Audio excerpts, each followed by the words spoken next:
What's up? So yun ako ulit yun no. So since last time nung nag-vlog ako, yung pinakita ko sa inyo yung morning shift ko. So ngayon yung sinasabi ko sa inyo na shifting, ngayon ako ay night shift na. Pero okay lang yun, kasama talaga yun since umiikot ang schedule. Papakita ko sa inyo ngayon yung routine ko ngayong night shift. Anong oras na? So syempre maliligo na ako para di tayo malate. So yung time check around 5:30 PM. Alis na ako. Nay, pasok na po ako. Gabang na ako ng gym. Sarap na nga. Tingnan nyo. Hindi ko alam kung ano, kung abot ng camera. Pero ang ganda ng ano. Ay wala na. Kanina kasi may ano pa nung ano, nung sunlight. Ngayon wala na masyado. Oh, hindi nakagip ng camera. So, mag-aabang tayo ng jeep ngayon.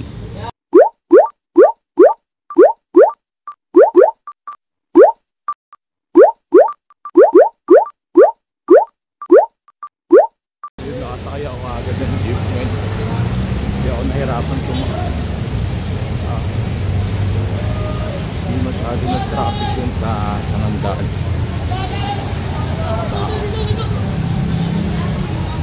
Ito talaga yung challenge kapag kapag night shift na. Tingnan nyo, ikaw papasok pa lang pero sila pauwi na. Sa inyo mamaya ako yung pauwi na, kayo naman yung papasok na. Ayun, same as before. Lalakad tayo pa LRT. Challenge lang talaga kapag gantong oras ang daming tao.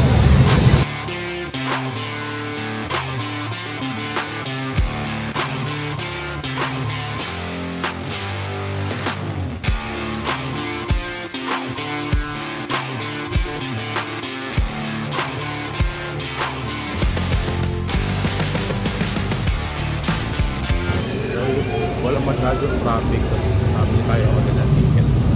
Sobrang sakit ngayon. Kala ko kasi ngayon mahirapan ako bumiyahe kasi maraming tao. Hintay na lang ako doon. Hintay na tayo ng train. So marami pa rin naman tao ngayon, pero hindi kasing hirap ng mga previous day. Hintay na lang ako ng train.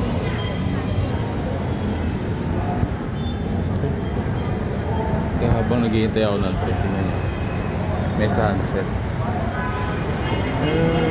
Timing. Ganda oh. Usually naabutan ko lang tong ganito kapag sa ganitong schedule ako, 7 to 4.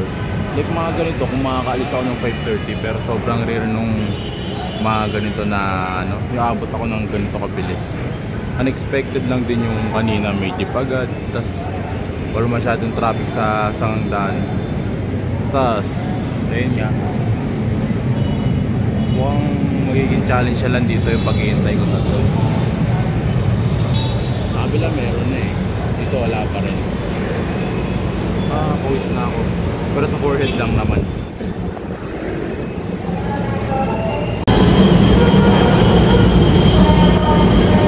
Yun, may train na.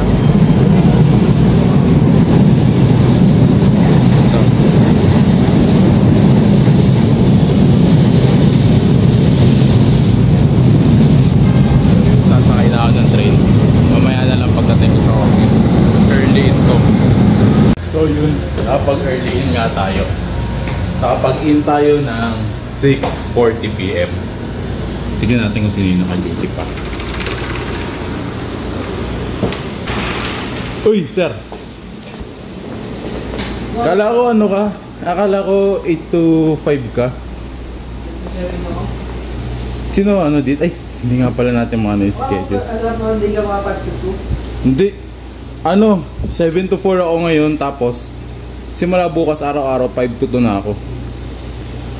Ayun, so dalawa pa lang kami naka-duty. Mamaya mag-out na to si sir ng exact 7 PM. So mag-isa ako dito and ayun, for 2 hours mag-isa ako.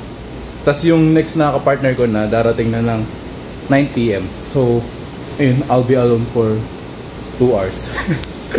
Yun, nakapag-out na si Sir Gamayon. Tapos ako na lang mag-isa dito. And ayun, Check na ako, nakagawa na ako dito. So, for now, vacant time ko. And, ayun, ganito talaga kapag night shift. Usually kapag ganito yung schedule ko na 7 PM to 4 AM. Pagdating ko, mag-out yung, ayun nga si sir. Tas, hintayin ko yung partner ko na ang schedule niya ay 9 PM to 6 AM. Usually kapag mga ganitong schedule, nagkakape ako palagi. Pero parang medyo na sobrang pa ako sa ininom ko na tubig kanina. Wala, baka hindi muna ako magkape. Or siguro baka mamaya na kapag may mga ine-encode na sa system or kapag tambak na yung mga ginagawa. Yun talaga yung yung naging routine ko kapag panggabi ako. Yan, nagkakape ako. Tapos ayun, iba naman kasi talaga kapag gabi. Alam mo yung mabilis yung ng oras, pagtakbo ng oras. Do ganun din naman sa umaga, but I don't know if ako lang kapag nasa mid-shift ang schedule mo, ayan, nagagawa ng marami, which is dapat naman talaga. Pero kahit ilang pendings na yung natatapos mo, manonotice mo, bakit ang bagal ng pagtakbo ng oras? So comment nyo kung anong meron sa night shift saka sa morning. Bakit ang bilis ng takbo ng oras if hindi mo tinitignan kung anong oras na. Pero usually naman kung magtitingin ka ng oras mo, parang ganon, kapag titignan mo yung oras, wala, ewan ko kung ako lang din bumabagal yung oras. Pero kung hindi mo naman napapansin, like in-enjoy mo yung ginagawa mo, which is ayun, ginagawa ko siya, ayun, hindi mo papansin ang ng oras. Yeah, medyo napababa yung kwentuhan natin. Wala yung partner ko mamaya pa. Ano pa siya? 9 PM. So, time check 7:30. So, meron pa akong 1 hour and 30 minutes. Yung aircon lumalakas na unti-unti. Maya-maya, baka na ako niyan. Naka-pull over. Ganun yun pag sobrang lakasan nung AC or aircon. Kaya palagi ako may dala na pullover. Ano ba yung dala ko dito?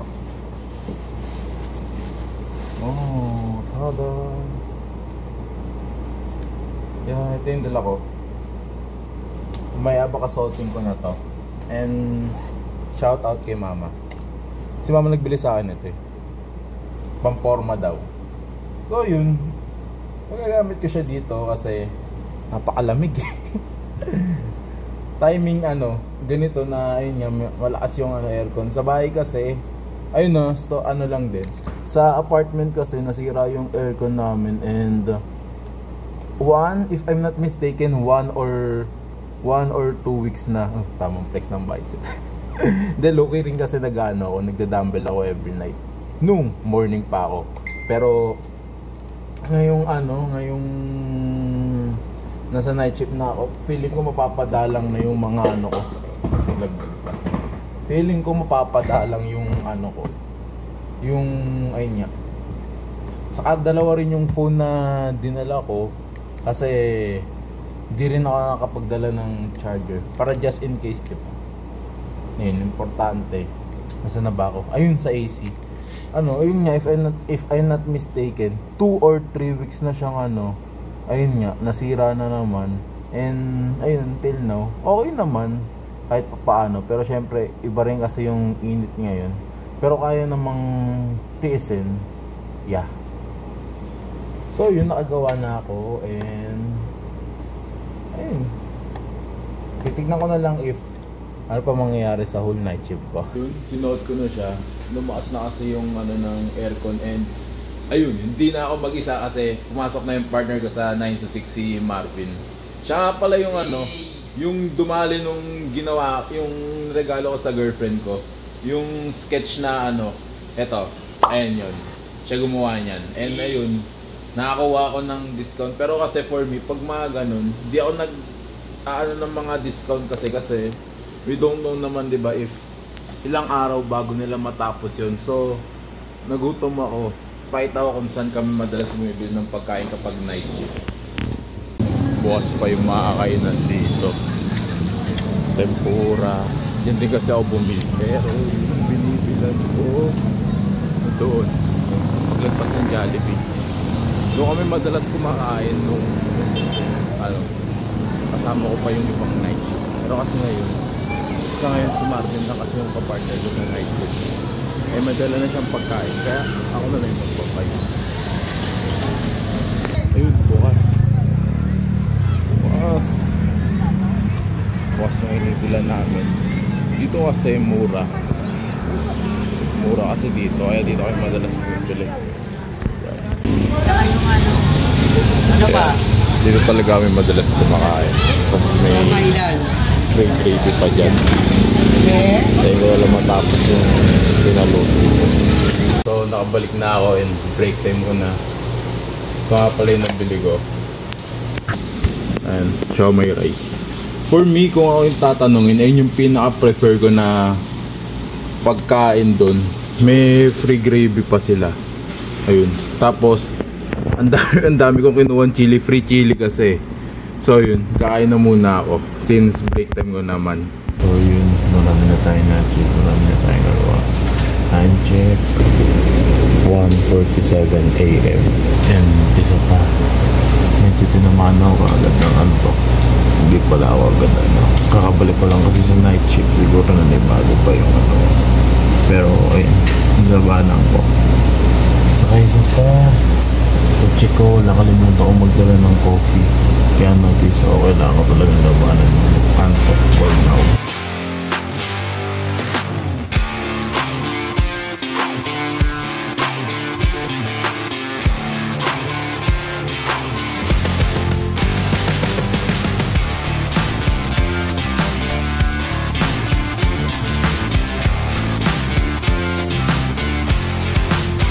Time check 4:20 AM.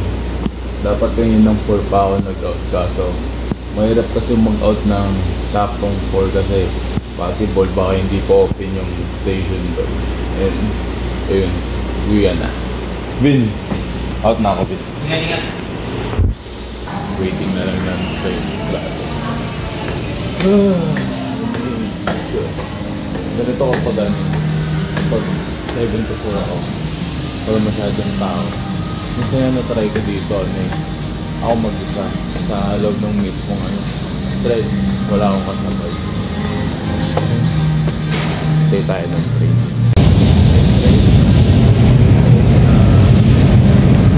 Grabe. Pagpabalik sa night shift, hindi agad kinaya inantok.